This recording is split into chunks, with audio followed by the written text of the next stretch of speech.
That might be a once in a lifetime Yeah, opportunity. it would feel forced if I were Right. singing That's true. at this point. But hey, here we are. It is the Awesemo DFS strategy show. It is your old pal Emac coming to you with one Jake Hari, Jake the Snack Hari, Jake the Minnesota Kid.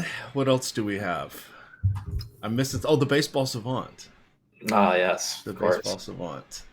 There we are. I'm in a home run slump. I don't know what to do. I don't know what to do. I've lost all confidence in my strategy of going with my gut. Yeah, I can't relate at all. I definitely haven't had a cold streak this season. I, I mean, I didn't get my first homer until like April 30th. So that's I know I feel the pain, but it gets better, just like DFS. It Yeah, gets I better. think I think I lucked into it's home runs. Come on, it's hard to do. I mean, as we saw with one Chris Spags who decided to go with Christian Yelich, only the most expensive player on the slate and reigning NL MVP. And I still think my suggestion of if Yelich didn't get a home run, he should take a -1 should stand because Yelich didn't get a home run. Yeah, I don't hate that idea, honestly. But so he didn't homer. That's correct. He did not. I don't know if any of us got one. I know I didn't. Darn Yeah. you, Franmil Reyes. Darn you. And then the Nats bullpen still pissed away the game. But how about Andrew Heaney? 10 strikeouts, but like 7 earned runs or whatever it was. But Is that all? yeah, it was everything that could go wrong yesterday pretty much did. DeGrom did not like the world on fire. We know that not the right guys there for Milwaukee were in action. The Mariners took Heaney behind the woodshed despite 10 strikeouts. They had a decent game. We at least got the home run from Tom Murphy. That was a good one. I've been talking about him, but they get another lefty tonight. So we've got a nice little collection of people here. So let's get started. Reminder: we are the Osmo MLB Strategy Show. If you use the promo code Live Before Lock, because that's what's on the screen, you can also use DFS Strategy, all one word. Get 50% off any 1 month package there at Osmo. We'll talk about a couple other things, but if you go to my pinned tweet, you can get in the Osmo DK league, and that is where I just dropped the Monday's game for the NBA finals. I will be playing Fred Van Elite in my captain spot. It is a buck. There's 50 players. If you win with an Osmo avatar, you get one full free month of Osmo Plus. Osmo Plus is the old Osmo Premium is the new Osmo Plus.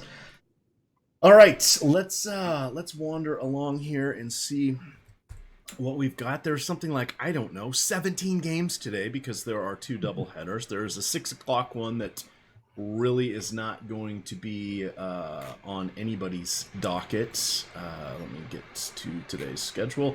Let's see. That one is the Tampa Bay at Boston. That is the second game there.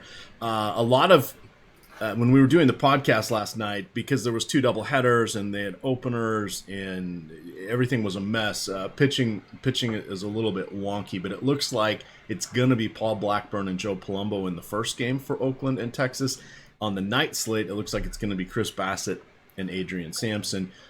We had thought potentially that David Price might get that first game, but it looks like he's going to get the second game. So Tampa Bay is going at the 1 o'clock game, which is not on DraftKings, but it is on FanDuel, and they're very early slate for 3 games. FanDuel then is taking the early slate as the 2 o'clock games. DK is starting at 2 o'clock and taking everything from that point forward through the 4 o'clock game. So we're all over the place. Thankfully, we're going to go game by game here, but let's start in. We've got a few lineups starting to matriculate our way. Let's just roll with, even though it's not on our favorite site, we can still talk about it.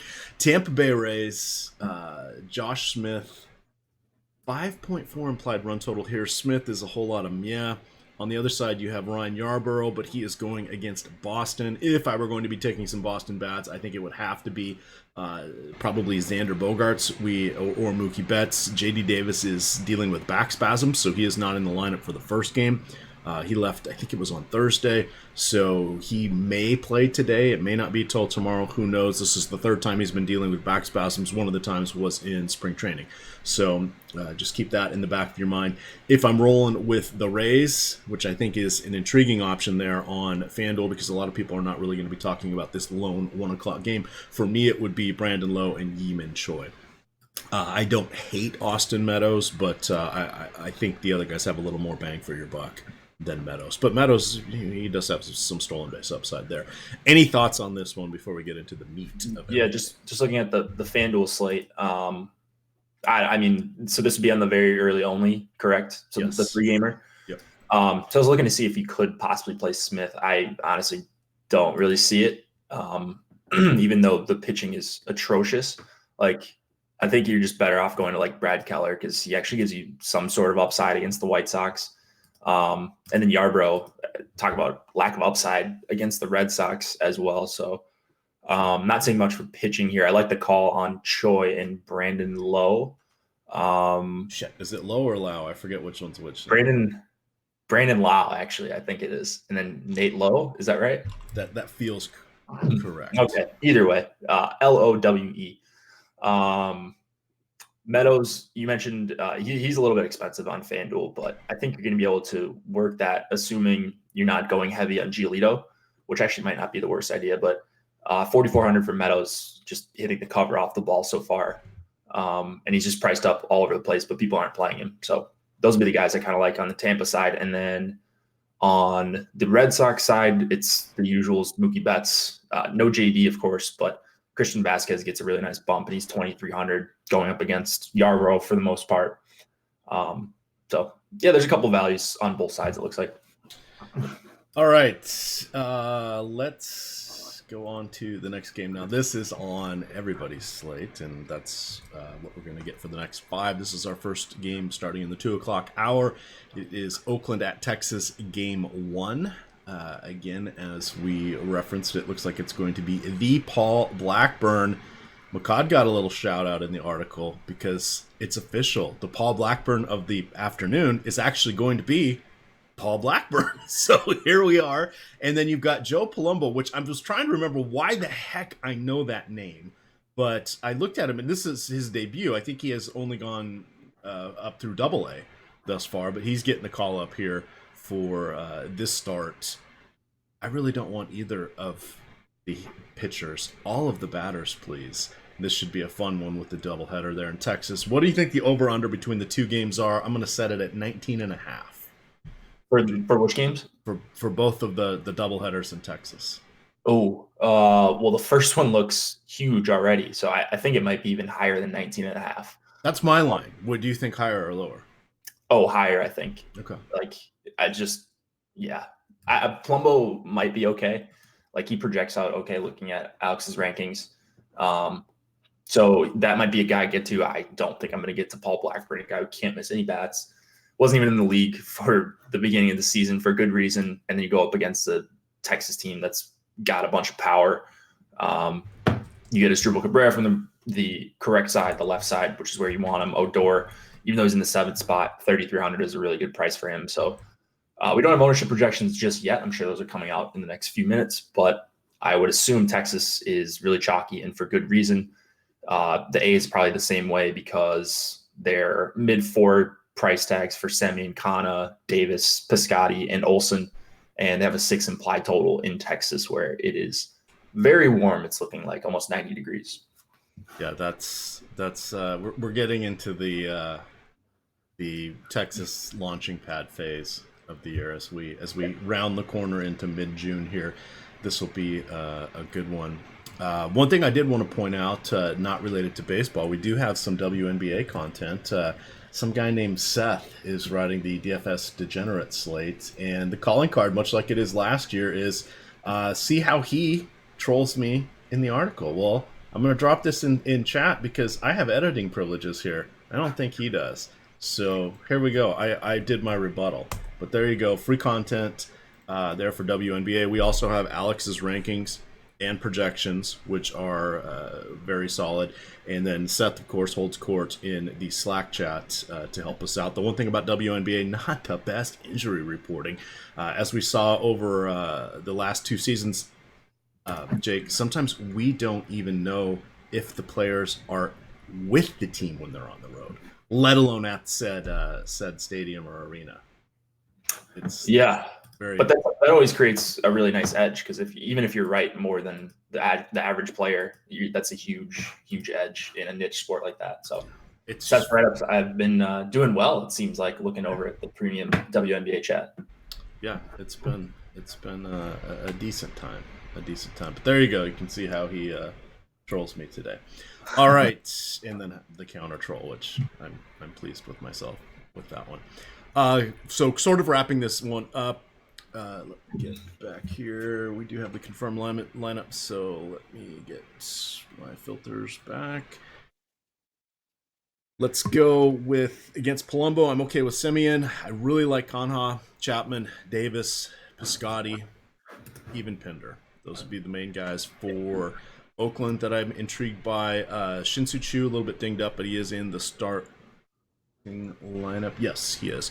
So on that side, I would look to Choo, Mazzara, Pence, probably Asdrubal Cabrera. Rougned Odor doesn't seem to be able to get the bat on the ball, which is kind of a problem because that's his job. Ronald Guzman is like a poor man's homeless man's Joey Gallo. So he does have power, but there's a reason he's batting 8th today. Right. And that'll do it. All right, let's get on to our next one here. Chicago at Kansas City. We have the Royals with Brad Keller. Brad, I do not allow power to anyone, Keller. I just want to call up those numbers from the last 2 seasons. He is allowing a 100 ISO, literally 100, to both righties and lefties. Now, the 10% walk rate, not overly helpful for him. He strikes out just 16%. I'm talking about him just because we might need a little bit of savings, and there is really no slam dunk option here. Keller is 6,500 on DK. I am just doing the late slate on Yahoo. But let me go over here and I lied. I actually do have some. Oh, I registered for some early slate stuff. Hey, there we go. The things you do when you're writing articles at night and then forgetting about it. But looking over here for some savings on Keller is not as big of a deal. He is 35, which is a very favorable price point. For perspective, I would prefer Trevor Richards. If you're playing this slate, I would consider, who's 34, I'd consider rolling the dice with Steven Matz, who's on the night slate. But on Yahoo, you actually get all 17 games. So how they handle that is if a batter is in the doubleheader, his name generally is listed twice. And so like if I were to go type in Hunter Pence, I would see, let me make sure, you see Hunter Pence in the player pool 2 times, one with a 2 o'clock start and one with a 9 o'clock start. So that's kind of a fun twist there. So you're never really out of it, but you get it designated which of the games you want to play them in. So a fun tweak on that. But for me, Keller is going to be in my plans reluctantly, but hey, that's what the hand we're dealt with here. Hoping for a little bit of the strikeout upside that is brought by the White Sox, with Moncada striking out a third of the time, McCann 25%, Jimenez a third, Rondon a third, Garcia 25%. There's a lot of strikeouts in this lineup, so I'm hoping he stumbles his way into 4 or 5, mucks around, gets me a quality start at best, and we just move forward. Yeah, that's exactly what you're looking for from Brad Keller here. So for DraftKings, I think he has to be. You mentioned he's in your plans. I think he's going to be in mine as well. 6,500, 9-game slate. That is honestly the pitching there. Like, it was tough to even recommend 2 pitchers on this slate. You've got this wacky price on Giolito, or you can go to the other side. Wacky? He's earned it. He has earned it. It's just crazy to see him at 11K plus when you're seeing Sale a couple weeks ago at 10.8. So it's like, he's not quite in that tier yet, but he has been awesome. There's no doubt about it. So earn the price. I don't know that Giolito earns that price in this matchup, though. Yes. It's not a perfect strikeout matchup by any means going against Kansas City. Just a 4 implied total against. So I could understand it as like a pivot off of Greinke, or like spending up to be contrarian and getting a chalkier value stack. But yeah, I think Keller's going to be the guy I have the most exposure to. I would imagine he's also very chalky when we get ownership projections here. Yeah, and that's something that it's hard to really endorse a full stack for the White Sox, because with Keller, one, not allowing power. So even if you get a team that scores 7 runs and they don't get a home run, they get a couple doubles, you don't get any. There's no points there behind the scenes. So this is where, even if Keller's popular, I don't really want to go more than 3 hitters against him, just because even if it goes sideways for him, I suspect he'll still be out there for 5 innings no matter what. And then if you get to the bullpen, Kansas City is not great, but they're not god awful like the Orioles or the Nationals or the Mariners are. So it's one of those where I don't really want to go overboard on a leverage play, but I do think it is somewhat intriguing. So from that perspective, I would try to get batters that are adjacent to each other. I don't think there's truly home run hunting up in this lineup, just because Keller doesn't allow the power. So it would be a rare outcome for him to give up a homer. Yeah. So right now, without factoring in ownership, let's see where I got Keller. When I take out 150, I got 12% of Keller. And that's an ownership I'm comfortable, or that's an exposure I'm comfortable with. I'd like maybe a little bit more, up to like in the 20% range, just because there's just no other options that look appealing outside of maybe one other guy that I wrote up. That there's definitely some question marks there as well. All right, and then just for overall perspective, I know a lot of times we say, "Oh, it doesn't give up home runs," or "Oh, they get a lot of strikeouts." Here's the stepping back. So this is over 220 innings, basically, between last year and this year. Yes, he does have about 20 appearances out of the bullpen, but 33 of these are starts. He has allowed 10 total home runs. So if you have a pitcher that is a full-time starter and allows just 10 home runs over the course of a season, that's phenomenal. I mean, he's allowing 1 every 20 innings. Congratulations on the White Sox for going back to back to back at some point today. But yeah, right. But it's literally, he's allowed 10 home runs in 218.2 innings. So just wanted to say that's a stark contrast over just about anything else. Moving along here to the Diamondbacks at Toronto. You told me you were going to get it. It's the Aaron Sanchez taking the mound there for one Zach Greinke. Are you a Key and Peele fan?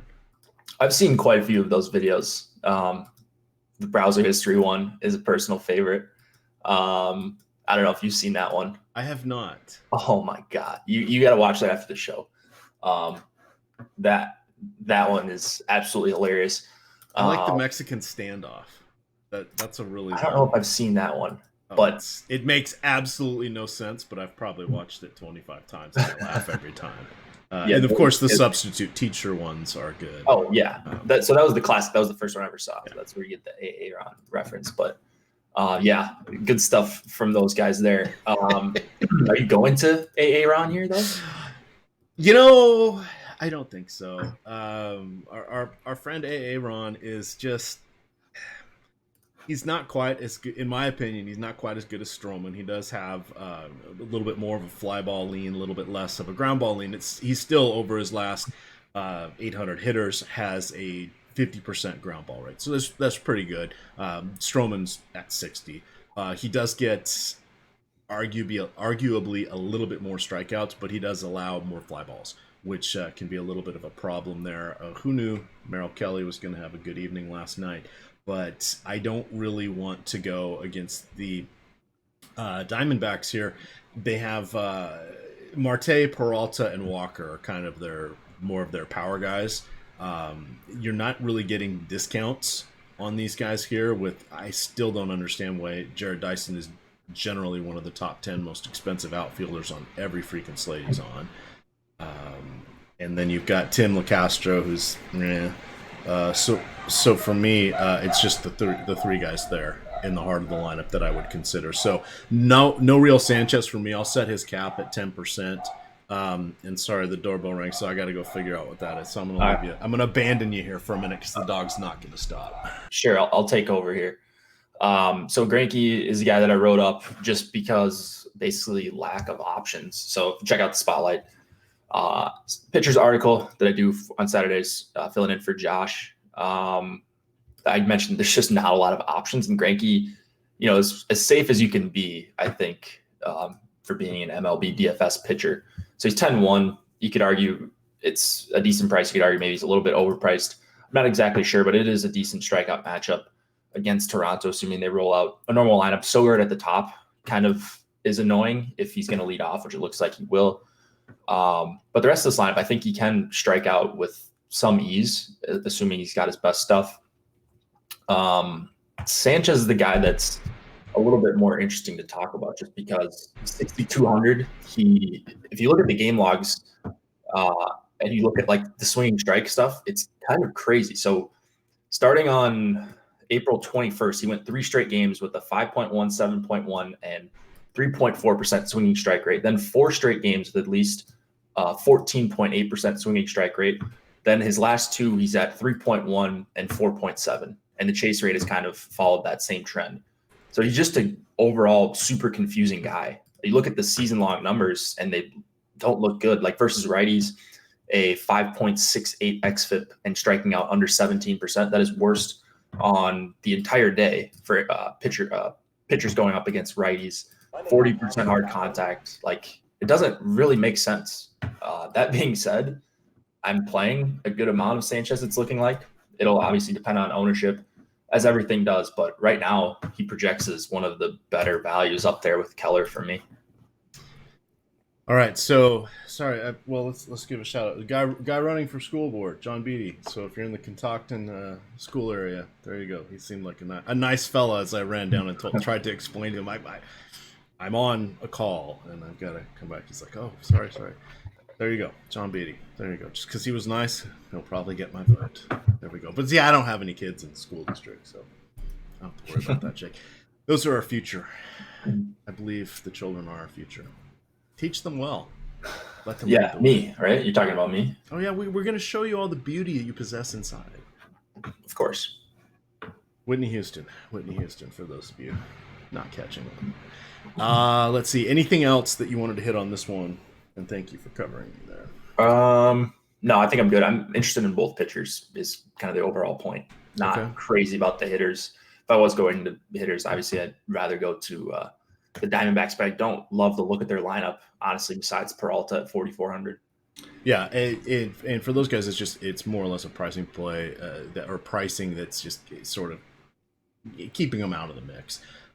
Will we land on them? Potentially. Just because we're doing a larger portfolio here. I did want to take one look here at where is he? Jared Dyson. On the season, he is batting .257, 3 home runs, 13 stolen bases. How he is 4,800 on DK, I don't know. I don't know because he should be more expensive than Bryce Harper. Yeah, I would think so. All right, let's see. Go ahead and hit that like button. It'll be fun. I see that Llama Trainer is there in the chat trying to stir you guys up. But hit the like button. We get to 100. Maybe Jake and I will do something a little crazy on the evening show here. In the meantime, we are going to continue on here as we head to our first 4 o'clock game. Speaking of Bryce Harper, he's going against former teammate Tanner Roark, who seeing some hard contact issues. The ground ball rate's dipping. It's down to 40% over his last 1,000 batters. That's going to be a problem. The hard contact is now at 30% over that time frame, which is higher for him. Fly ball rate is at 40%. This is not really the ballpark where you want to have that happen. Loving Bryce Harper. He would be my early slate home run call of the day. Do not want anything to do with Tanner Roark. I am tepid on Nick Pivetta. He's been up and down. He's coming off a decent start. His overall numbers are reasonable as long as there's, no lefties in the lineup. And frankly, with Joey Votto, hey, props for that home run yesterday. Dietrich and Winker are really the only guys we have to worry about. I'm leaning a little bit more, which is funny, a little bit more towards Pivetta than I was to Aaron Sanchez. Yeah, I mean, different price ranges, but at least Pivetta, like, he's still got the swing and miss in him. He may be a little bit broken right now. I don't know that it's a great strikeout matchup here with Cincinnati, but Pivetta, at least we know, is a talented pitcher. So 15 strikeouts in 11 innings since he came back up from the minors. Yeah, exactly. Like, he's going to give up home runs, so you can target against him. You can play really, Suarez, I think, makes for an awesome option. If Votto's going to maybe get his stroke back a little bit, 3,600 is probably a little bit of an underprice for him. Roark on the other side, I don't have much interest in. Harper should be one of the chalkiest options here, but for good reason. It's hot in Philadelphia as well. And I'm going to Harper. I'm going to Real Muto and Hoskins, who are 42 and 4,300. And then even some Jay Bruce is a guy that I'm going to try to fit in my Philadelphia stacks, I think, because he's not going to project well at 5,400. But in the context of a stack, I think batting sixth is a pretty nice spot for him. All right. Let me see here. I want to see if there are 70 spots left in the management fee-free tournament there on Yahoo. That is at 7:15 tonight, 6-game slate. They are a 10-entry max, $3 per fee, and there is no CSV upload, so you're building them by hand. Now, I still utilize the Fantasy Cruncher when I'm doing these lineups, but I'm going to drop this link in chat. This is the Spotlight Hitters and Stacks article. Third paragraph has the link to the Yahoo and the instructions on how you can get your first deposit bonus matched, or your first deposit matched with a bonus up to $30. That'll be in Yahoo Sports Reward Points, YSRP. Those are available for immediate use into any content. They are just as good as cash. Now, taking a breath back here, let's just, since we are the strategy show, let's talk for a second about Yahoo. What I like to do, because you can stack six. Now, there's no position flexibility there, no utility spot, and they have some unique pricing, so sometimes it's a challenge. So, like last night, the challenge was Moustakas was second base, as was Shaw was the other one. And they were at a dramatically different price point. So you need different strategies, etc. But what I like to do is go into Fantasy Cruncher, just pick one team, say stack six, set it at 100%, and see what happens. See what pitchers I get, see what one-offs I get, etc. And it's been a lot of fun, though last night wasn't, because I had a lot of Jake DeGrom and Michael Pineda. Not good times, but last week I did get top 10 finishes on both Friday and Saturday in that tournament. So it's a fun one, and it's no management fees. And their management fees are 12%, where everybody else is at 16% for their tournament. So that's a bonus as well. But jump on in, because I see now there's 60 spots left. So do not dilly-dally. Coming back here to talk about, let's see, for Cincinnati, I think we did mention Dietrich and Winker would be the power guys we're looking for going against one Tanner Roark. For me, obviously Harper, Jay Bruce, recent acquisition here, started his career off with Philly with the 2 home run nights there. I believe that was back when they were out in, I don't remember, San Diego or somewhere on the West Coast, but props to him. So we got a lot of former Mariners, a lot of former Nationals in this game. Kind of funny how that works. Yeah. All right, next one.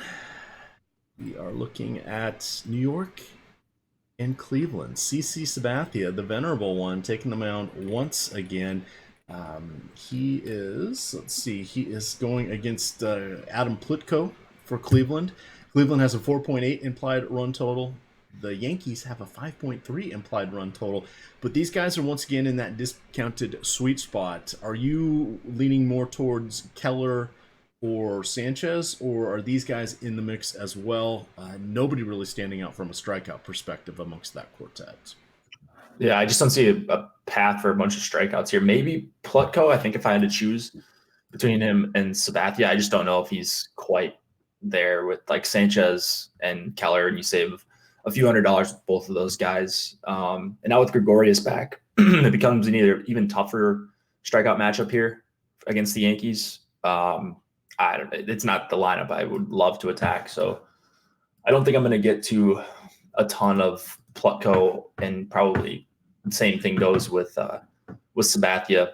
Love Lindor and Ramirez once again. Leplo at 4,200 I like. And then against Plutko, I think the full stack is probably in play for the Yankees here. 5.3 implied total. Again, hot in Cleveland. So what's that? Hot in Cleveland. That's funny. Oh yeah. Hicks and did you ever see that show? No, I did not. I haven't either, but I do know there's a show called Hot in Cleveland. Oh, I didn't know. I believe Betty White is one of the people that stars in it. My generation. So the Yankees 5.3 implied total. I think they're going to come in as undervalued on the top stack tool if we have one for the early slate. Just looking at their pricing, they're going to be tough to fit in. But that's a stack I really, really like. All right. Yeah, not overly excited about this one. I definitely think we'll come down on the sides of the offenses. Of course, we do not have starting lineups yet. Let's see if we got any other. Nope. Most of the rest of our games here do not have starting lineups, so we'll just be talking implied ones. But again, once we get to the late or the main slate, we'll rehash that at 6:15 tonight. You get Jake and I. We will have starting lineups for all of those games on the 6 o'clock slate. Detroit, Minnesota. We have Kirk Gibson against, I don't know, a lefty for Detroit. It's either going to be, let me get back over here. It's either going to be Nick Ramirez, or let's look at the roster, or I think it's Ramirez or Soto. I think Carpenter's going to go tomorrow. So, yeah, we know they're facing a lefty here. So from that perspective, the Minnesota Twins are one of the best teams, not named the Houston Astros. Nelson Cruz, healthy again, on a bit of a tear. CJ Cron in the Cron zone. He is someone that has light tower power. That is the guys I really want to focus on. If we are looking at DraftKings, they are 4,200 and 4,400 respectively. Those are reasonable price points here. Starting off with the Minnesota Jakes, who do you like, assuming it's any substandard lefty that's going to be taking? Yeah, I mean, we don't know exactly who's going, but it doesn't matter. Yeah, it doesn't really matter to me here. This Twins lineup, like I would have to imagine they're going to be less owned than both Texas and Oakland, looking at their prices. So, like these secondary teams, the teams with the mid-5 implied totals, like the Yankees and the Twins, I think are just going to be a little bit forgotten, especially when you add in that Kepler and Polanco are both over 5K. So I love this Twin stack. I mean, Detroit's got a bad bullpen. Looks like it's going to be a poor pitcher on the mound here, judging by the near 6 implied total for the Twinkies here. So, yeah, I really 1 through 9. I mean, Buxton's even starting to hit really well. He's 4,800. Doesn't deserve that price, batting 9th, because no one does. But, yeah, I'm going to have looking like a ton of different variations of this Twin stack. I'm glad to see Buxton is at least more expensive than Jared Dyson. Yeah, that's funny. Max Kepler 5,500. Oh boy! I don't think DK takes into account. I mean, I wouldn't think they take into account batting order, projected batting order, when they have this dynamic pricing. Yeah. Now here's the interesting thing. Going over to Yahoo, Nelson Cruz, $12. Lock him in. Literally lock him in at that price point against lefties. But you've got Kepler at 19. Buxton is 20 there. Miguel Sano 20. Jonathan Scope 19. Castro catcher 16. What the hell? Marwin Gonzalez 16. Yet here's Nelson Cruz at 12. He will be the most popular play on Yahoo for their all-day slate. I can darn near guarantee that. Crazy. On the other side here, going against Kyle Gibson, has been a tough one. Gibson seems to be finally getting the pitch mix and everything right that Adam and Lofty have been, talking about literally for 2+ seasons now. It is a great matchup for him going against Detroit. There really is no true power threat. I guess you could argue that Castellanos is solid, but Nico Goodrum, he's okay. Christian Stewart hasn't displayed a long enough track record for me to buy into anything. Dixon, yeah, kind of the same thing. Miggy, non-existent power at this point. It's just there's really not a lot to worry about except for the price tag for Gibson. He is 5 figures on, or just shy of it, 9,700 on DK, 46 on Yahoo. A little more palatable there. I don't mind him because I think he's going to kind of get lost in the mix on their all-day slate because there are some better options in the evening. And there are some intriguing options around him, but going against this Detroit team is the way that I want to go. Yeah. Oh, okay. I agree with you. I think I like Gibson here. I don't know if I'm willing to pay this price on like the DK early slate, which is the one I'm more focused on. When you've got Greinke for a few $100s more. So if the ownership is a lot different, then yeah, I would allocate more shares to Gibson. It is a good strikeout matchup against Detroit. I think everybody knows that at this point. They're top 3 in the league in strikeouts versus righties, 73 WRC plus, a 145 ISO. Like you mentioned, just not a lot to like about this Detroit lineup. And there are positive signs for Gibson in terms of being a better long-term consistent pitcher. So I like Gibson. It's just going to be a matter of how many of these expensive stacks am I going to try to fit in today. All right. Keeping tabs on that Yahoo tournament. 31 spots left. Don't dilly-dally. Drop in the link to the Spotlight Hitters and Stacks article in there. Once again, third paragraph has the link to that and instructions on how to get your initial deposit bonus. Moving along here, we've still have 3 more 3 o'clock games. This one we'll spend a moment on here because we have some pitching here. Now, Trevor Richards at 34 on Yahoo is locked into my placeholder lineup at this point. Even going against the Atlanta Braves, we may see the roof open today for Miami. They are often very cagey about letting you know unless you're watching the telecast because they don't. The social media site they send you to is updated, I don't know, once a week maybe. It's not much of a Twitter handle. And oftentimes it's things other than what the status of their roof is. So just keep an eye on that. Regardless, I think Richards at 3,400 is very, very solid there. Teheran on the other side, 42. I'm okay with it. Of course, issue with Teheran is generally worse against lefties, though he does allow a tick more power to righties. He's going to be seeing nearly a full righty lineup today. We do have the confirmed Marlins lineup. Curtis Granderson leading off and JT Riddle batting 6th are the only 2 lefties in this one. Garrett Cooper, Brian Anderson, Starlin Castro, Martin Prado, Alfaro. Nobody's really scary there. I mean, when Martin Prado is your 5-hole hitter, and I always have to ask, is he going to hit the ball out of the infield today? I don't know. So that's where I end up with, it is a revenge game. Sean V, I need a ruling on that, please. Is Prado going to do well against his former team? What do you want to do here with these hurlers, Jake? More on Teheran here. You mentioned there's only a couple lefties in this lineup. Just a bad lineup for the Marlins, platoon split-wise, and just overall a bunch of low-quality hitters here. So Teheran, I know he's a little bit overpriced, but he seems like he's got one of the clearest paths to just getting strikeouts. So I'm willing to pay up a little bit for $9K for Teheran, and might be my SP1 in a bunch of lineups where I'm going like him and Keller or something like that and trying to jam in all these expensive bats. Not really looking at any Marlins besides Granderson for 3,400, just leading off. That's a really nice value as like a one-off guy. And then, did you say you were on Richards? On Yahoo, he's 34. Okay. On DK, he's 92. It's an entirely different story on DK. So. Right. So I misheard that. No, that's why I was calling it out, because I don't want to just dismiss him, because he's really a good price there on Yahoo. DraftKings, yeah, I really am not going to get there. I'd rather scrape together the cash for Greinke. I'd even rather take the savings on either of these guys and go down to Aaron per your recommendation.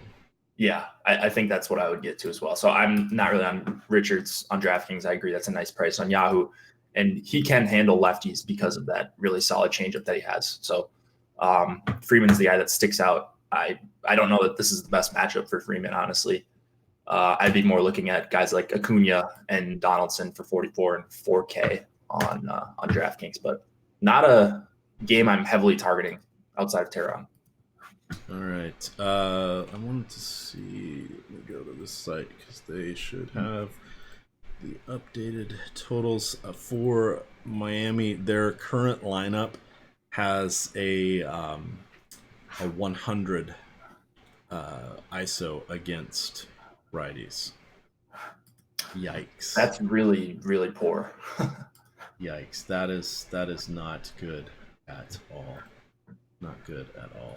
Let me see here. What do we have in our next game? We have.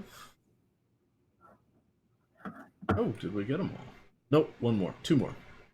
How could we forget you, Houston? How could we forget you? We'll save you for a moment. Jordan Lyles, 8,300 going against the Brew Crew. They're rolling out Zach Davies, 6,700. Brew Crew carrying a 5.4 implied run total. I'm not really interested in taking Lyles against them.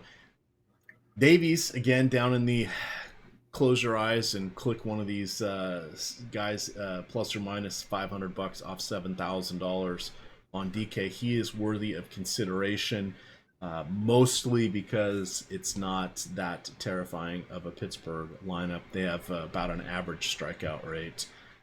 Davies does not do much other than allow fly balls, so never fun taking him.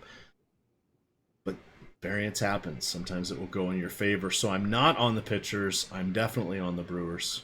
Bats, what is your approach for our Miller Park afternoon special? Yeah, I like the Brewers bats quite a bit. Outside of Yelich, I'm not seeing, Yelich and I guess Moustakas. They're not too difficult to fit in. I don't know that I love them more than like the Twins or the Yankees, but they're definitely in that second tier outside of the really obvious value guys we talked about in the first game, the Oakland and Texas game. So, no problem with them. I wonder if I'm going to get to some Lyles. I have a feeling I might get to him just because of how much Milwaukee strikes out, and he is a guy that's striking out 24% of righties. So it's going to depend on the lineup, I'm sure. For the Brewers, if we see maybe a wacky lineup out of them, I might have some more interest in $8,300 Lyles, and then Davies. He's 6,700 and stretched out, and he's a favorite. Like, that's the best I could say about him. So he's going to show up for me, but he is behind Keller and Sanchez for me right now. Yeah, and this is where it gets interesting with the mass multi-entry, and you and I kind of do it, and Josh as well, a little bit different than say Adam or Alex or Tom, in that we're sort of focusing on a specific tournament or style of play. For me, I like to play in the leagues and the low dollar stuff. You focus on the low dollar 150 tournament there on DK. Josh does the same thing on FanDuel and DK, but I think more people have a shot at doing it our way rather than some of these super duper heavy volume gamers. And it's one of those things that I have found for baseball in particular, since I started doing this last year around this time, and have now got a full year under my belt. It's a lot more fun of a way to play the game. I used to be a one lineup guy, then I was a three lineup guy, and then I would hand build 10. Now I just prefer this approach because with baseball, it can just be so incredibly frustrating when you don't have a dog in the hunt on the late. By the time the later games come around, it's just kind of ruins your night. And this way, you have a bit of a chance. Now, I mean, I'm still playing my same $200 a night, so I've just dropped down in price or in entry fees, and then I just can build a lot more lineups. So for me, it's been more fun. So that is a way you can approach it, because I know a lot of people play $50, $20, $100 a night. You can still do the mass multi-entry. You just have to recalibrate and realize you're not going to be getting a 5-figure prize at the end of the night. But isn't it more fun to be positive or be within striking distance of getting all your entry fees back and maybe a little bit more? It's more fun that way. Yeah, 100%. And like you mentioned, like you're not going to be chasing the top prizes. So if you're going to put 5 entries into the slugfest today, like for example on DK, the $15 $20K to first, like yeah, it's fancy $20K to first. I get it. But the fact of the matter is, you're not Osmo, you're not Tom JK, you're not Eddie or Shit My Money. You know, like those are the guys that are mass entering 150 really, really sound lineups. So if you're playing $80 a night, play the 4-seamer, the $4 20 max. Play better yet, play the quarter and then play the $1 and then play the mini max. And you're not going to win 20K or have a chance at 20K every night, but over the long term, as you get better and better, you'll have a better chance to turn over a $3,000 profit through the season. So that's and you'll have more fun doing it. So I can't imagine playing MLB or really any sport, not MMAing, but especially MLB and NHL. Yeah, and frankly, the one nice thing, particularly on DK dropping down on those price points, the big dogs can't be in them. So as soon as you have $1 million in entry fees, you don't even see anything below $5 in the lobby unless it's like unless it's a $25,000 or higher prize pool contest. So you literally don't see them. Like if you ever see Manny or Adam or whomever, they're like, yeah, I can't even see it. I don't even think they can see the mini max, and it's up to I think it's 50K is the new thing. Was that the new level? Yeah. So just throwing that out there. And then the other way I like it as well is Yahoo. Hey, you know what? If you're playing $30, get in that management fee free tournament. You can build 10 lineups. It's your best 10 against everybody else's best 10. There are still people that don't even put 10 into that one. And you have fun crafting your lineups. Generally what I do is I have one stack I like a lot that usually ends up being on 4 of my 10. And then I usually have the other 6 or, I stack in different teams. Now, something like tonight where that was usually my Friday approach. Something like tonight, I haven't really gotten into the evening slate to see what I'm going to do, but I will probably be stacking, of my 10 lineups, 3 of them, I'll do 3 different teams, 3 versions of that stack. And it may be the same hitters, but I'm tweaking pitchers. It may be the same hitters, but I'm changing my one-offs. Etc. And it's a lot more fun. And to me, that feels more like the pure version of how when we first started in fantasy DFS. When I started in 2011, they would run like a $25,000 or $50,000 contest once a month, and you would win. You would have all month to win tickets into it. And it felt like, because nobody was going to direct buy-in when they were $10 each, and whatever. It was just, things have changed so dramatically. But it was more fun, in my opinion. It was fun if you had good information, because there were not a lot of information providers at that point. But play Yahoo also. Yeah. That's a great point. Yahoo. It's the way to do it. It's 10. Get them in there. Let me see here. That was. And they're full. So there you go. But they launched those management fee free contests right after lock the night before. So you can jump in. Reserve them. There's no reason for you not to be in them if you know you're going to be playing. For the days where you're not playing, then, well, obviously, don't register the night before. But I see so many people complaining, well, they always fill. No, they're open for 16 hours before it fills. You just need to get there before everybody else. No procrastination. All right, back on. I just closed the window I wanted. Back to our last 4 o'clock game here. Andrew Cashner, Framber Valdez. No more rookie Martin, or what was his name? Davis? Carson Martin. Karen Martin. The guy who's struggled for the last 3 starts there for Houston has now lost his spot in the rotation. Framber Valdez is getting the start today. He backed him up in the last start, or mopped it up. So we should see Valdez. I bet he's good for 5 innings today. Probably 80 or so pitches. I think he's an intriguing option just because he's going against the Orioles, who are not that scary and have a 3.4 implied run total. On the other side, you have Andrew Cashner. No on Yahoo. No on FanDuel. He's 4,900 on DK. 4,900 on DK. You got to wonder how much of the 5.2 implied run total is him and how much is being attributed to how god-awful the Orioles bullpen is. Now, at 4,900, if I could just get 8 points from him, a non-negative start, what do you think? Yeah. It's not pretty. No, it's not pretty. I'm a little bit surprised there's only a 5.2 total here for the Astros. I don't know. I'm guessing it's just because it's a watered down lineup for Houston. Obviously, no Correa, no Altuve, Springer.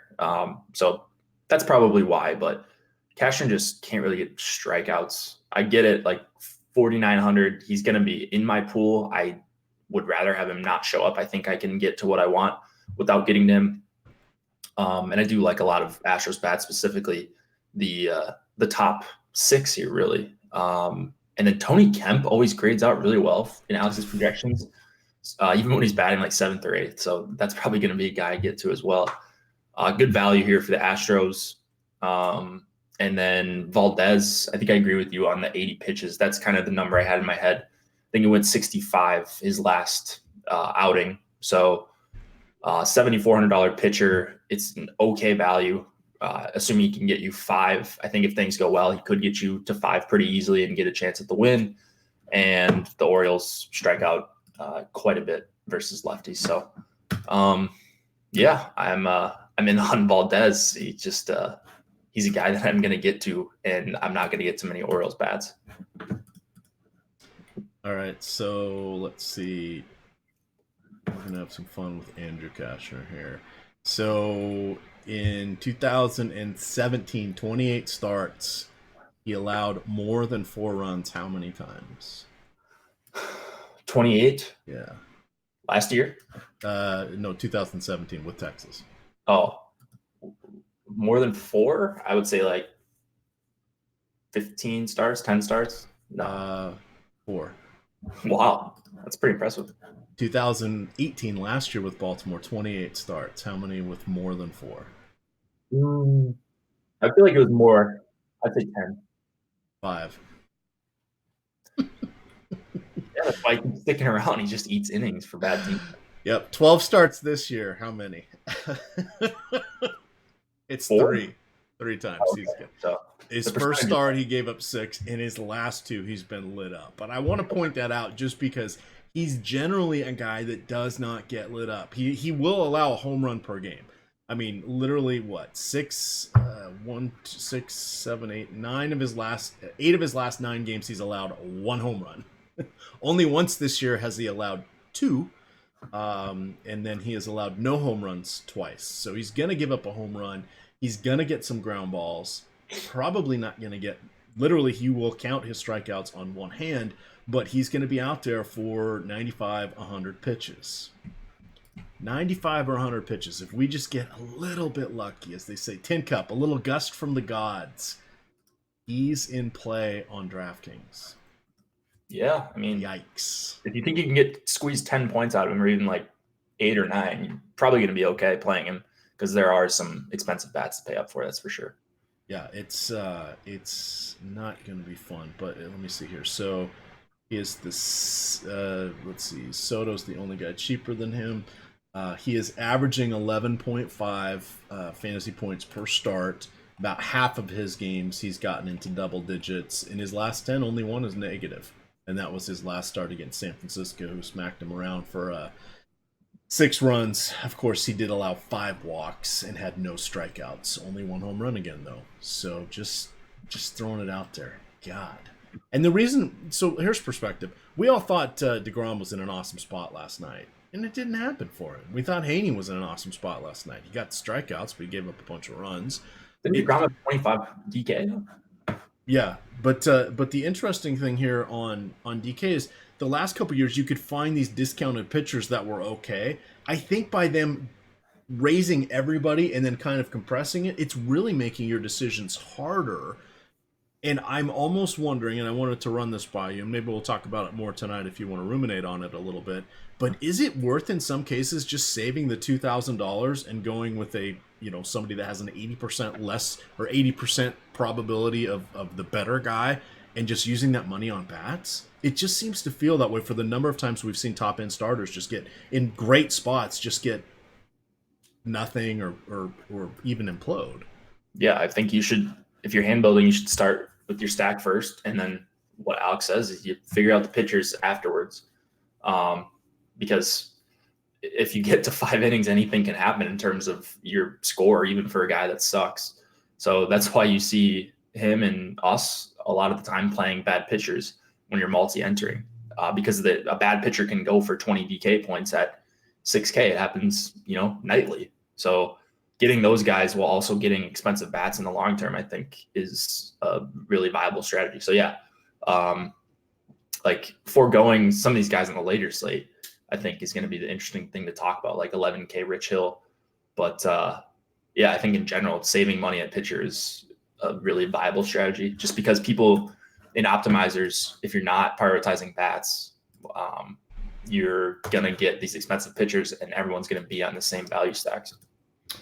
All right, let's see. Let's hit our transition game because technically it is on Yahoo. You've got 6 o'clock here, Tampa Bay, Boston. It's the second game of their doubleheader. It looks like it's going to be David Price, and I don't know who's going for the Rays yet. I know who. Go look at MLB.com probable pitchers page and see if they can help us out. So they say in the first game it's Yarbrough and Smith, and then let's see, Red Sox, and in the second game TBD and David Price. So let's assume it's a marginal pitcher because it probably will be. And if you're playing that showdown slate, or this is one on Yahoo where you can choose which game your hitter plays in. I would consider holding back on a few of the Red Sox. Giving yourself a chance to get them in here. Betts, of course, would be probably the main guy. If it's a righty, definitely look to Rafael Devers, and then Bogarts would be the other guy. If you're looking for some discounts, depending on the site you're playing on or the format, Brock Holt could be in your plans if it's a righty as well. Any general thoughts on this game that we don't know a lot about other than David Price? Nah, not really. I mean, Tampa strikes out a bunch against lefties, so I honestly don't even know price across the different sites, just because this game is it going to be on FanDuel? Maybe on the early? I don't think it. No, it's not. It's on. Hold on. Bets. There we go. Yes. So it's on. They start at 1 o'clock, so you can play so like Mookie Betts has a 1 o'clock Mookie Betts, and you have a 6:10 Mookie Betts. Did you know the 6:10 Mookie Betts is $1 less than the 1 o'clock Mookie Betts? It's that dynamic pricing, I guess. I can't wait to see how Fantasy Cruncher and some of the optimizers attempt to handle this. Yeah, that'll be tricky to figure out, but just be aware of that. Yes. Well, you won't be blindly uploading. You'll see as you type it in. Wait, this isn't the same price as it shows on the screen. All right, we are officially going to change gears here.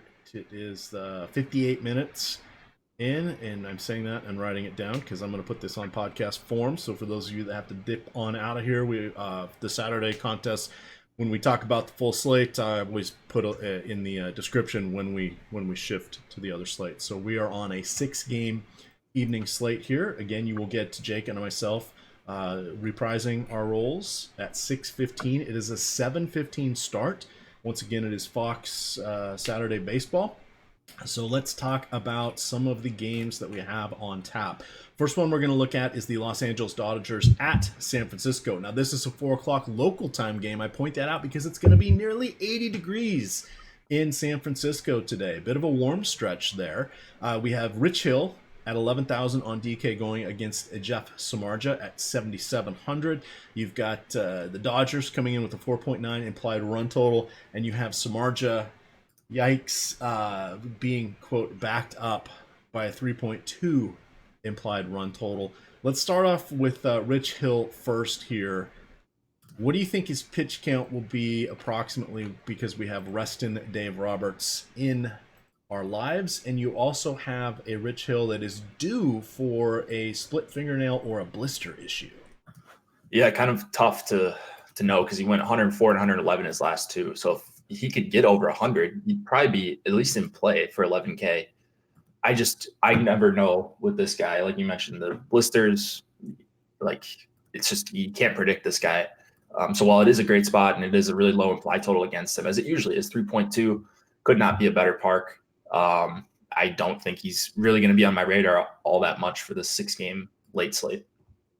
All right. Jeff Samardzija. I give him consideration. The Dodgers are not a team I want to give him consideration against, but we just have 12 pitchers, and we already said we're a little nervous about Rich Hill, so there will be some Jeff Samardzija in my life. He does have markedly better results at home. In the 3+ seasons since he has gone to San Francisco, he allows about a quarter of his home runs in Oracle Park and about 70% of his home runs on the road in a variety of other parks, obviously. So if this was 10 degrees cooler, it would be a little bit better in our favor. We only have 12 options, so I'm not crossing Samardzija off, but I would like to avoid him, and I do really like the Dodgers hitters against him. Yeah, me too.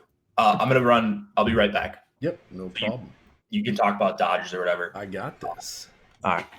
We got the Dodgers here. So let's look here going against our pal, Jeff Samardzija. Now, my dog's going to bark here in a second because the mail's being delivered. So, boy, we are just overly professional here. We've got Jock Peterson. Definitely we want him in our plans. He has a 426 isolated power in his last 177 lefty-righty matchups. That is amazing, and that is all this season. If we look at him over the last 2 seasons combined, it's 326. So very, very solid, and something that we want to look at because that's over 600 at bats. We know Max Muncy is outstanding, and potentially he will be one of our home run calls this evening, just so we control one Josh Engelman. Cody Bellinger, continuing with the theme of lefties, has a 270 isolated power over his last 631 at bats. And then Corey Seager, kind of a lost season with injury, shaking the rust off this year, but he's someone that's really been picking it up lately. So I feel more confident in playing him. And he and Bellinger actually 2 years ago were on the little email that DK sends out and tells you your most rostered players. It was those were 2 of my 3. I forget who the third was, but I've hardly been using him this year. One, Bellinger, because he's so darn expensive, but Seager, I just wanted to wait to see him round into form, and I believe we are seeing that. And then you've got wrapping things up, you'll probably get Alex Verdugo, and then depending on if Kike Hernandez is in or Chris Taylor, one of those guys potentially could end up replacing Verdugo if they bring a lefty in, because they usually don't like to have him go against lefties. But now with the Dodgers mostly healthy, they've got a couple guys relegated there off the bench that are pretty good hitters. And then between Hernandez and Bellinger and Taylor and Muncy, those guys all play multiple positions, so a lot of flexibility there. And then Justin Turner there, he is just fine in righty-righty matchups, one of the best hitters in the game facing seam-handed pitching. On the other side, if you were going to target anybody against Rich Hill, it would be, nobody for me. I guess Tyler Austin. If you want to hope for a home run, maybe Kevin Pillar. Let's see. Austin is 25 on FanDuel, 38 on DK, and 12 on Yahoo. You are giving up your first base spot. Pillar is 24 on Yahoo, 28 on DK. That is going to give you some flexibility because we're going to be talking Max Scherzer here in a minute. And Kevin Pillar, I could see getting him. Pillar is a dead minimum 7 on Yahoo, so keep that in mind. He will probably be batting 5th, and he's adequate pop or extra base upside against lefties as long as he can get the bat on the ball. Any final thoughts here from our first game of the late slate? Just I can't stand Samardzija. I think he's overpriced for a match against the Dodgers. I know it's a good park, but I heard you mention that you said you like Muncy, you like Bellinger, even in that park. I think I do as well. And then Seager jumps out to me at 4,300. So I just think Samardzija is not a very good pitcher anymore. He showed that a bunch of times this season, and the Dodgers are just a hellish matchup for him. So all over the Dodgers bats. Probably not playing too many of the pitchers here. All right, our second of our 3-7-15 games here. Let me get back over to that screen. We have Jack Flaherty going against the Cubbies. We have John Lester taking the mound for the Cubs, going against the Redbirds. Cardinals with the 3.8 implied run total. Cubs with the 3.7. So we have minuscule 7.5 implied game total here. It is going to be 65 to upper 60s at first pitch, with the mercury dipping down. Cooler afternoon there in Chicago. There is a wind blowing in from left field between 8 and 10 miles an hour. So that, of course, would impact the lefties going against Flaherty more than the righties going against Lester. And there are a lot of righties that will be projected against Lester. We should see Paul DeYoung, Goldie, Ozuna, Fowler's a switch hitter, Harrison Bader, 3,400. He does have some serious pop. But what's gotten into Lester here? He's been, I don't know, serviceable. He's 7,400. I mean, it's well, I guess boomer bust is better. So looking at his game log here, he was phenomenal in his last start. 7 innings, 1 earned run, just 5 base runners, 1 walk. That was against the Angels. Then a -2 performance. He did go 102 pitches, but he gave up 7 runs in Houston. 6 fantasy points in the one prior to that. He did again go 84 pitches, but gave up 4 earned runs, 7 total runs. Negatory against the Nationals. Gave up 10 hits in 4 and the 3rd inning, and then 3 real good ones: Milwaukee, Miami, and Seattle. In those games, he had exactly no earned runs in those 3 games, 1 total run allowed. What are we doing here? What are we going to bring from this for Lester? God, I think I'm going to get to some Lester, which pains me to say. I hate him. I absolutely hate him for DFS. I don't like watching him pitch. But he is 7,400. He has actually done an okay job of striking out righties this season, over 23%. So that's a little bit above average, and not giving up. He's giving up hard contact, but like his line drive percentage isn't super concerning, under 20%. 304 on base, 122 whip. Those are all okay numbers. So in a pretty good pitching environment, it's under 70. In Chicago, as you mentioned, wind blowing in. It's a righty-heavy lineup for the Cardinals, but there's not a lot of bats I want to target here against Lester. And same thing for Flaherty on the other side. I just think Flaherty is a really solid pitcher. So the only guy that's jumping off to me, or the only couple guys, are Rizzo and Schwarber. But not too much interest in the bats. I like both of the pitchers here begrudgingly. This will be the 3rd time Flaherty has faced the Cubs. He has lasted 10 2/3 innings. He has allowed 5 runs, 3 home runs, but just 12 base runners over those 10 2/3 innings. And he has 17 strikeouts. So he has more than held his own. I think he's going to be in our consideration, because what we're going to try to do, of course, is build Max Scherzer lineups. And then we're going to get to our last 2 spots and not have any money left. And we're going to take Scherzer out, put Flaherty in, and then we're going to be able to finish our lineups if we're building by hand. That's how I'm seeing this one play out tonight, Jake. So don't dismiss Flaherty by any stretch here. Let me get over here to the Yahoo pricing. Because, let's see, Flaherty is very delicious 41. And Lester is 37. So those are some of the late slate guys you're going to want to consider on the all-day slate, because they will afford you more of the hitters that you want. And even if you were to double down on this duo, let me get Michelle lineup out of there, that would give you $15 per batter. And you can do a lot of work with $15 per batter. For sure. Oh, Crypto Sky Green. I'm not going to say that out loud, but that's funny. That is funny. back over here to... All right, what do we want to do with Steven Matz? Are we going to get good Steven Matz or god-awful Steven Matz today? I'm hoping we get the good one because I think he's going to be possibly my highest exposed pitcher on this slate. He's just too cheap, 6,800. The Rockies average WRC plus against lefties, and I'm sure Arenado and Story bring that up a ton. So those guys, of course, you're worried about 56 and 5,400. They make for great leverage plays, assuming Matz is chalky. But outside of those guys, there's not a lot in this Rockies lineup that I'm worried about here for Matz. I believe he's striking out over 24% of righties this season. And like the chase rate's down, or I guess the chase rate isn't high. The swinging strike rate isn't high, but he still has managed to get strikeouts versus righties. So this is kind of my guy that I'm going to, and I understand the landmines on the other side, but I have a feeling that I will get to a lot of Steven Matz. All right, don't look. We just got main slate ownership. What do you think Matz is going to be on DK? I've not looked at the main yet. I would say 35%. 55. Oof. There's only one pitcher higher. He's going to get squeezed out when you start ranking.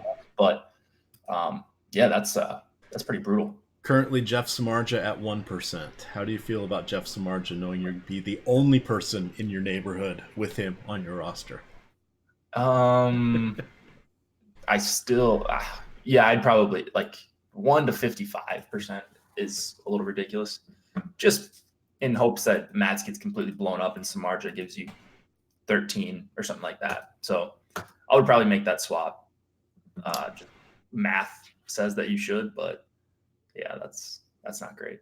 Yeah. So the batters that we're going to look to for Colorado, of course, will be Trevor Story and Nolan Arenado, who are just amazing against lefties. Charlie Blackmon back from the injured list. He should be leading off. He's solid in lefty matchups, and surprisingly, so is David Dahl.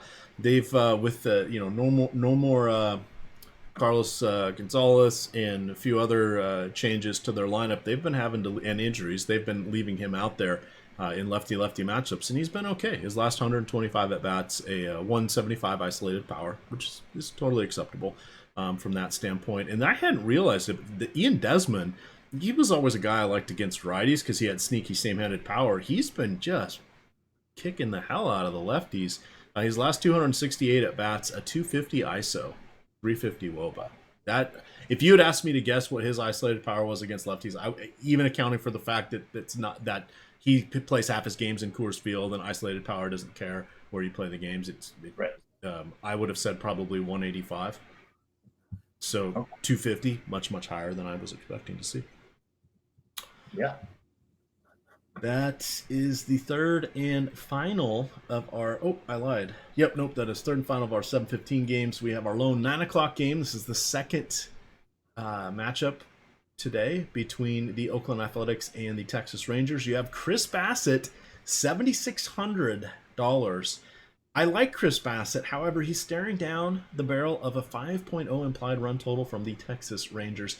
Adrian Sampson on the other side. You know, I've said bad things their last time around for both Adrian Sampson and Ariel Jurado. And then they will go out and they totally redeem themselves and play well. It's frustrating, Adam. I think those were the anomalies. Love targeting anybody I can against Sampson.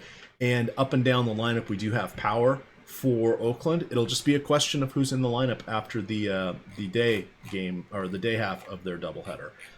But the usual suspects definitely will be in the mix, with Chapman, Olsen, Davis, Piscotty being my main guys that I'm looking for. What do you think about Bassett tonight? I will be playing some Bassett on the slate. Like, I think I'd rather go to him than Samardzija, just because Bassett's shown some ability to get Ks. It is okay strikeout matchup. It's obviously a worrisome one overall, but yeah, Bassett at 7,600 I think is a solid price. You can kind of say the same thing about Sampson. So I get that there's two really high totals here, but these guys do offer you some salary relief. And they make also for good correlation plays if you're stacking the team with the pitcher, which is more of a hockey strategy goalie with your stack or whatever. But a strategy I use, especially on these shorter slates where you're taking pitchers you're not really comfortable with, if they're low priced like this. So I like them both better than Eric Lauer, that's for sure. And then Kikuchi is the other guy maybe you could use, but there's just no K upside there either. So it's tough on both slates, but that's why you're seeing the mega Mats chalk, because he has the like he can unlock some K potential here, and he's also super cheap, and like he's not pitching in Texas. So a lot of these guys you can't say one or both things about these other 6 to 7K guys.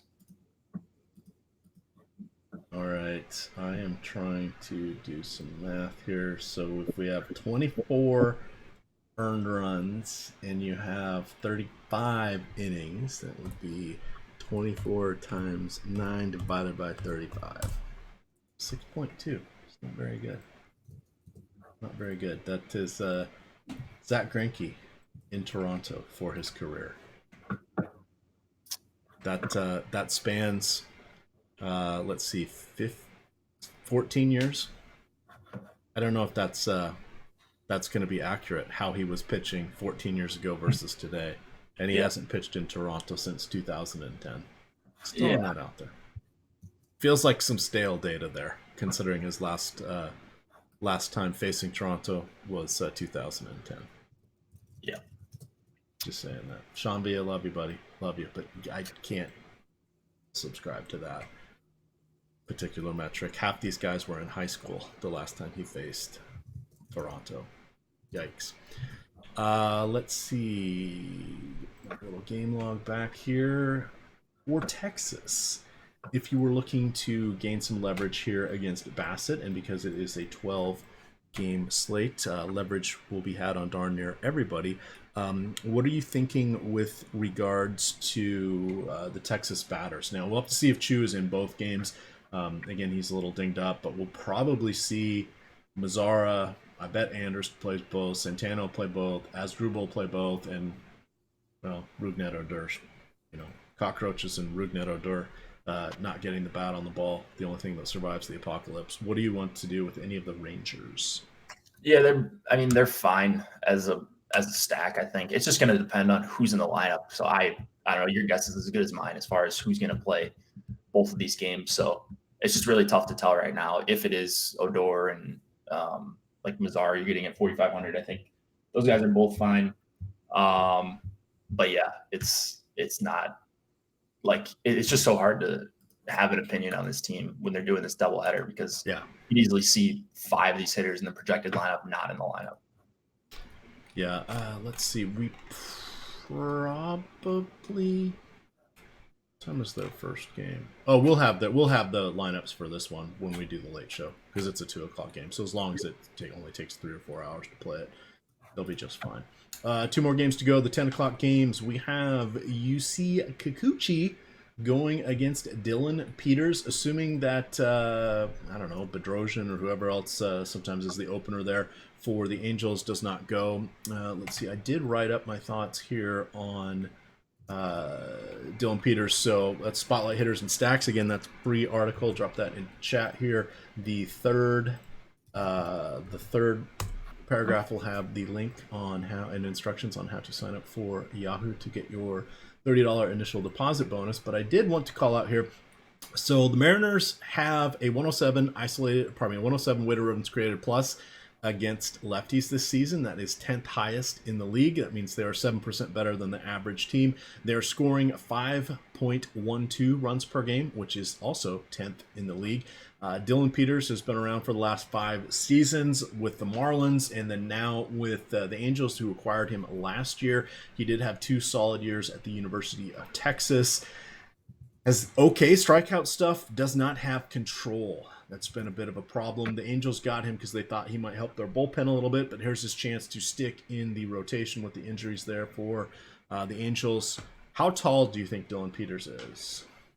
6'5". I don't know. 5'9", Jake. Wow. 5'9". That's not an imposing mound presence.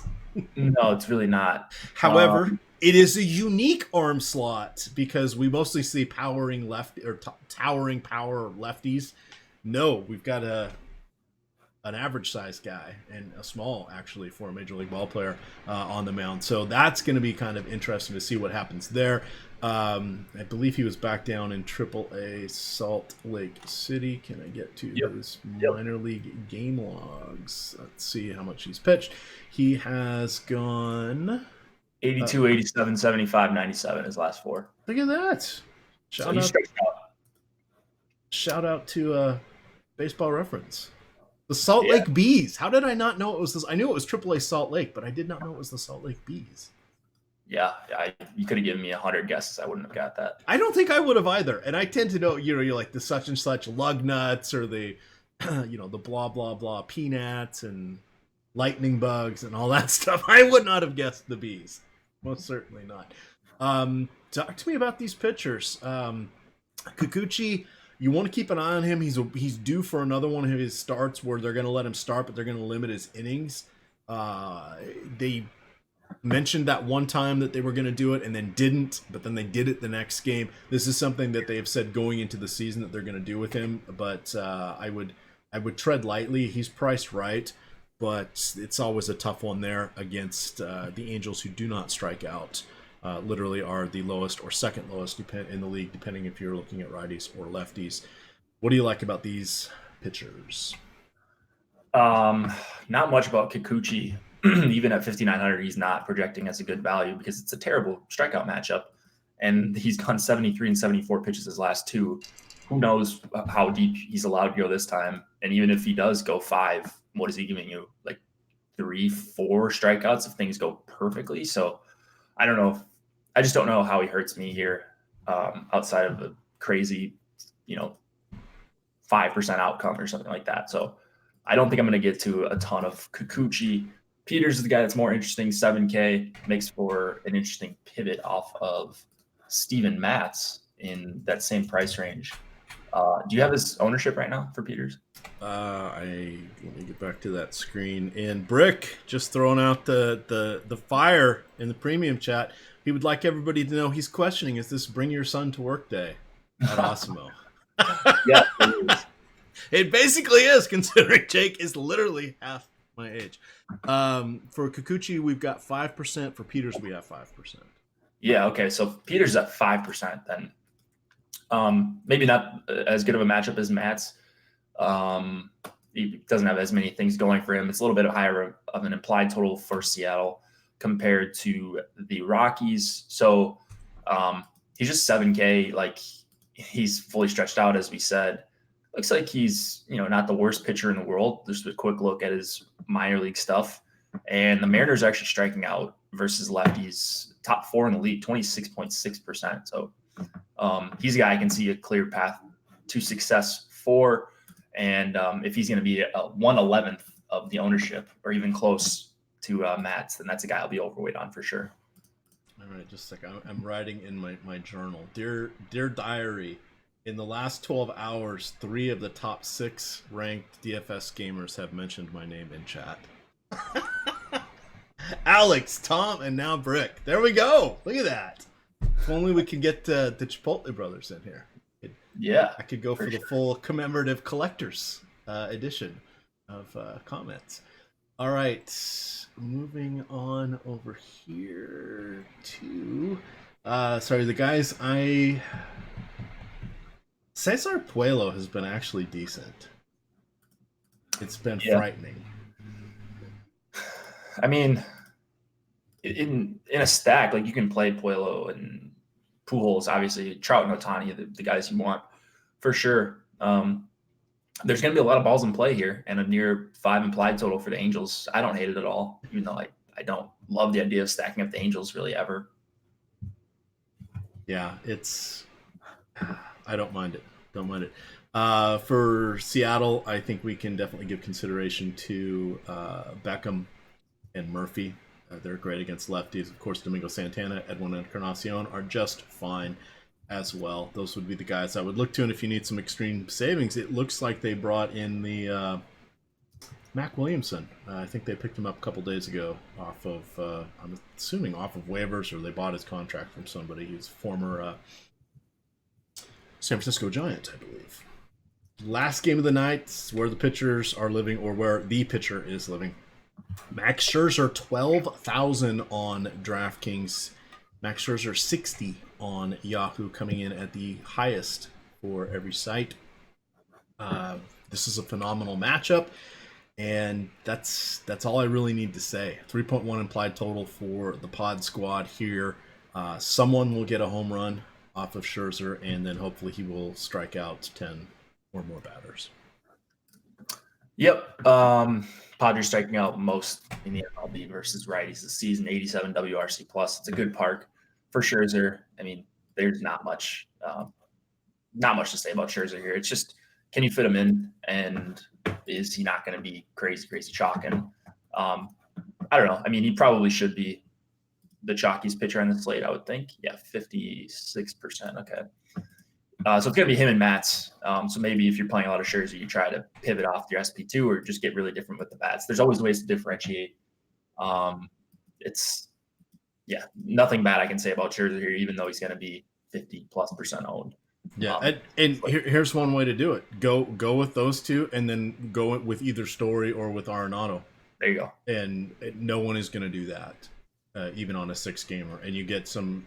I mean, if somebody's going to get to Matz, it's likely going to be one of those two guys. You know, Matt's going to get a no-hitter today. No, he's going to give up some hits, maybe a home run. It's going to go. Those are the likely candidates. So you can get the best of both worlds there. Hopefully Seth Hader is still watching, because yes, I did just recommend playing a batter against my pitcher. The Nationals very, very good against lefties. Juan Soto, absolutely elite. Anthony Rendon as well. Brian Dozier finally showing signs of life. $3,700. Dozier is going to be wildly popular. Let's see if we have that ownership. And then Howie, I take my hacks when I get them. Kendrick, we'll have to see if Chris writes him in as one of his, or as his home run call of the night. What do you like here from the rest of the Nationals as I go look for Dozier? A lot, actually. So this might be a reason why I don't get to the field on Scherzer. You're getting $5,500 Rendon. You're getting $5,200 Howie Kendrick. 4K Suzuki, that's not free by any means. I guess Dozier and Robles are like the only guys that grade out as good values, but they're looking like they're going to bat 7-8. Yeah, Dozier 4% projected ownership, and Robles is not even 1%. So I like getting to these guys as like a spend up to be contrarian stack. I would, of course, like to do it while fitting in Scherzer. But yeah, I think just a 4 implied total is not going to get people on them at these prices. But I really love the spot for Rendon especially. And then no problem with Soto lefty for under 5K. All right, that is mostly going to wrap everything up for us. You will get a reprise again this evening with myself and Jay Kari. That will be a 6:15 start. It is a 7:15 lock. But in the meantime, if you go over to my pinned tweet, you can get into the Awesemo DK League. And I have just launched the Monday version of the Fred VanVleet contest. Just $1. 50 people are in, top 10 are paid. If you win with an Awesemo avatar, you will get 1 month of free Awesemo Plus content. It must fill to run. We were 2 people short yesterday. Oh, why didn't you tell me? I would have put a lineup in. I didn't realize how close it was. And I was recording the podcast and I lost track of time. That's too bad. Yeah, otherwise I would have hammered it more, because it was disappointing, because we were sitting there at 47 for a long time, and I didn't have a chance to chase people down. So, but we're doing it now. We've got 48 hours to get in there, but let's get this one to a run, because it's more fun. And I will be playing Fred VanVleet in the captain spot, which could be a little bit scary, because he took a nasty spill last night, as Toronto did win that game. Any final thoughts or plugs before we get on out of here? Perhaps the pitcher's spotlight? Yeah, feel free to check out the Spotlight Pitchers that is on the site. It may still be in the featured column. I will have the cheat sheets up. I don't think – well, I think I'm going to do the cheat sheets for the main, just because give them a longer shelf life. So check out the cheat sheets for the main slate. They've been pretty popular, it seems like. They're free, so Of course, you want to use them with the ownership projections and the projections from Osmo himself and the top stack tool and all that. But it is a nice visual to see kind of where the best values are and some of my favorite plays and some of Alex's favorite plays, because they are based off of his projections that I plug into Fantasy Cruncher. So you'll want to check those out. And then, of course, sign up, MLB Strategy, live before lock, whatever your promo code is, whatever your favorite show is. Sign up with that, 50% off the first month of Osmo.com premium. All right, there we go. With that, gamers, good luck.